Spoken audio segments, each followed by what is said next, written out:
Hello everybody, I am Eternal Reading, back again with something different today. We're going to be going through, flip through of a comic, look at some of the pictures, talk a wee bit about the story, and if it's worth your time, and if you enjoy it, and a wee bit just a wee flip through, see some of the great artwork, and there's great artwork in this collection, or this comic. Now, I wanted to try and get back, and I said at the very start in this channel that I wanted to talk about novels, all genres, but mainly focusing on fantasy, SF, and literary work, and weird tales. That's the big, say, what four was that? And the next thing would be poetry, and then comic books. I always wanted to have that open there too, and I think I'm going to start doing it now because I was watching a few YouTubers, and I watched a video there throughout the week by Simon from the Science Fiction Retirement Library, and he done a comic book review, and I really enjoyed that review, and I really enjoyed seeing this book that or comics that I've never actually seen before or knew anything about before. And I thought, there's lots out there that I need to dive in and try and get back into it again. For me, comic books is a form of entertainment. It's not as deep, and you don't have to use your imagination as deeply as you would with a novel, because the artwork is there for you to visualize, but it's just fun entertainment. It's a quick read usually for me. I would usually sit and read through a whole. Like I read this morning. I just sat down and sat for a while and read this in one sitting, and enjoyed it. It was a very enjoyable read. The only thing that kind of stopped me buying lots of comics back in the day was the price. But you had to treat yourself. And again, I don't think there's anything wrong. If you buy that many novels, and don't even read half of them for a while, I might as well spend in a comic and go through it even in one sitting and just have a good, relaxing entertainment. Escapism. So I picked up this. This is the first one we're going to be going through, by Chris Robertson and Francesco Baini. I think that's how you pronounce his second name. If you check out his website, he's got great illustrations, and he's a great artist for monsters and the weird. I'm just actually going through it now, scrolling down it, and I've never seen any of his artwork before that I know of, but what I'm seeing here, I am a fan. It's definitely my cup of tea. It's fantasy and weird and just a bit of everything. I might actually put a link in the description and check out his art. It's very good. That's Francesco Baini. Chris Robertson, who is the artist, he is born in 1970, and he's an American science fiction author and publisher who is best known for history novels and short stories.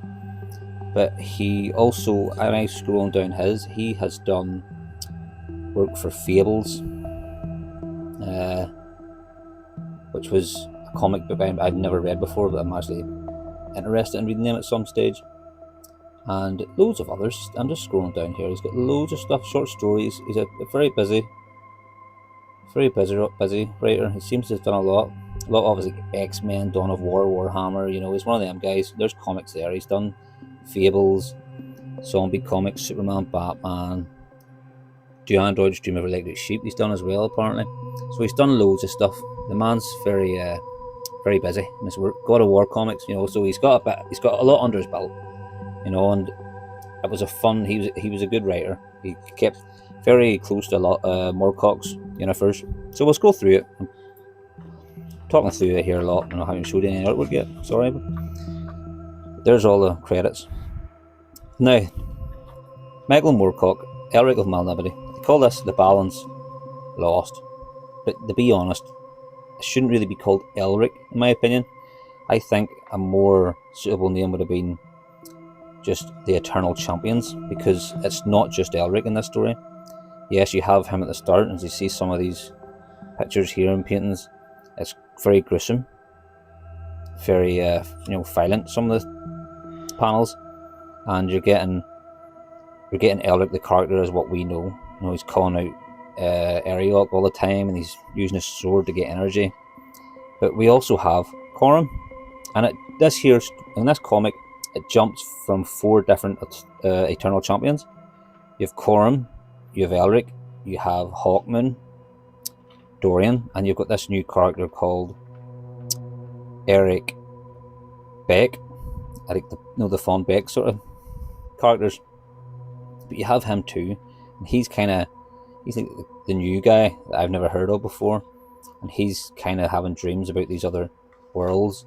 Then he gets pulled into this battle between chaos and law, and it's up to these 4 heroes characters to team up. Not all 4 together, which made it interesting, but you're going to have Elric teaming up with Hawkman, and Corum teaming up with Eric Beck. Sorry, I'm trying to say all the names here and I'm forgetting them in mid-sentence. But it's very well done. It's very page-turning because of the fast pace of the narrative, because it's jumping from each character very quickly. It's not got like pages on end of all Eric's story and then it jumps to Hawkman. You're getting all his story. It's every 2 to 3 pages or panels you're jumping straight onto the next champion. There's Jerry O'Connell getting took out here, and then his friend, there's Corum sees it, and then it just jumps straight away to Eric again, so it's very fast paced. And it just jumps now to Elric of Malnivity. Do you see what I mean? It's just these heroes are in the story throughout, and you don't stick with one for too long, and all their storylines mingle and kind of come together at the end. And another thing I can say is the ending's not really complete. That's why we need to get a volume 2, which I'm hoping to purchase here in the next week or 2 and read it and show a review of it too. But yes, as I say, the artwork is brilliant. See, likes of that. I love that. Big monsters. You're looking at them and you're thinking straight away, like, what the fuck is that? That's my cup of tea. You know, I'm looking at this and Elric, he's the hero and he's got his sword, Stormbringer, and he's saying all the catchphrases that we're all used to. You know, it's nothing new for old fans. Here's a new Eternal Champion for me. I didn't know who she was, but she's in it as well for a spell. She kind of helps Eric, but again, jumps from, see, it's just a page turn there. You're going from here to Elric again, and then it might jump to Hawkman. You know, there's back to Eric Beck, and then, as I say, the champions have they're fighting different battles. I'm not going to say who and what, but there's some that are fighting law and some that are fighting chaos, and then when they come together near the end for the main event, that's when it keeps you on edge of who's going to win. Is chaos going to prevail, or is law going to prevail? What one would you sort of back with? So it's kind of got that sort of ending where it does leave you hanging a bit. You kind of have to finish the story. But again, we'll stop here a bit and look at some of his artwork, because it is great. You know, he's done very well, this artist, and the writer done well of keeping it very close to Michael Moorcock's world of the Eternal Champion sequence. He has, we'll skip through this a bit. He has, you know what you're getting if you're a fan of Michael Moorcock's work and you've read a lot of his series. You know these characters, and there's a lot of wee like Easter eggs talk about the older stories. But I don't think you have to. You know, I think if you do want to buy this comic and you want to read some of the novels first, I would recommend reading Elric's collection, Corum's collection, and Hawkman's collection. If you've read, and they're like the 3 most popular probably anyway, but if you've read all their work, you can jump into this. You're going to have a great time. There's a couple of great pictures. There's a picture of it's breaking up the multiverse, and this is when the characters meet up. You've got Eric being here and he's fighting against Law, and you have Corum and he's in a different dimension and he's fighting against Law. So he is. So, and then vice versa, you have Elric and Hawkman, and they're in their own separate worlds. So jumping through the 4 storylines throughout the whole comic, and it keeps it a page turner. And as I say, you're going to have great artwork of monsters and a lot of fighting scenes as well, which is fun. As I say, it's an entertainment read for me. These comics sometimes can be a bit cheesy. I remember reading this bit with the brothers. I don't worry on too much if anybody wants to read it, but I thought it was a bit cheesy, a bit more for the teenage reader maybe. But sure, that's what you get in it. It's not supposed to be completely serious, but that's what we'd like about it. But thanks to that, that's the sort of pieces I love for the artwork, is the monsters of chaos, and that's where I think this artist Francesco was a great artist to pick. If you go on his website, you can see the artwork he does. He was a great choice for. Now I'm not sure if he does volume 2, but I hope so, because I did enjoy the monsters. But yes, you're getting some of the internal companions as well in this story. Jerry O'Connell and Hawkman's Elric, I think his name's pronounced. He's like a Frenchman. I remember he was a bad guy in the start of the series, but he becomes an internal companion for Hawkman, and that's, you're getting Tanalorn and the mythology of Tanalorn. And here's a few wee hats off to other characters. There's Jerry Cornelius. I'm not sure who that is. If there's any Moorcock fans know who he is, let me know.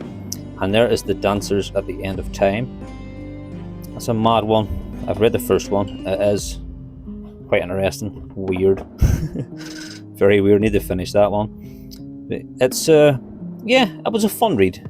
There you go. There's another good panel for the monsters. You know, there's a lot of detail you're getting, and great art, or great colours in my opinion too. I really love the colours that they chose. And yes, it was a fun read, but know that when you get it, that it's not a complete story, and know that if you want to get the most out of it, but you don't need to, you can read the original Moorcock novels, Elric, Corn, Hawkman, and because you're going to have reference of, like, there's the Great Mane, you know, characters like that will just jump in, and Hawkman's the Ornithopter, I think they call it. There it is there, actually. Aye. There's like magic and equipment and stuff that they would use in these other novels. And it's good to be hats off. It's good to be sort of, you know, getting to see. I don't want to read that bit. Let's get that there. But this here's a great wee bit in the back of this too, which was very interesting. You're also getting at the back cover art from other editions, I think. And the cover 2B.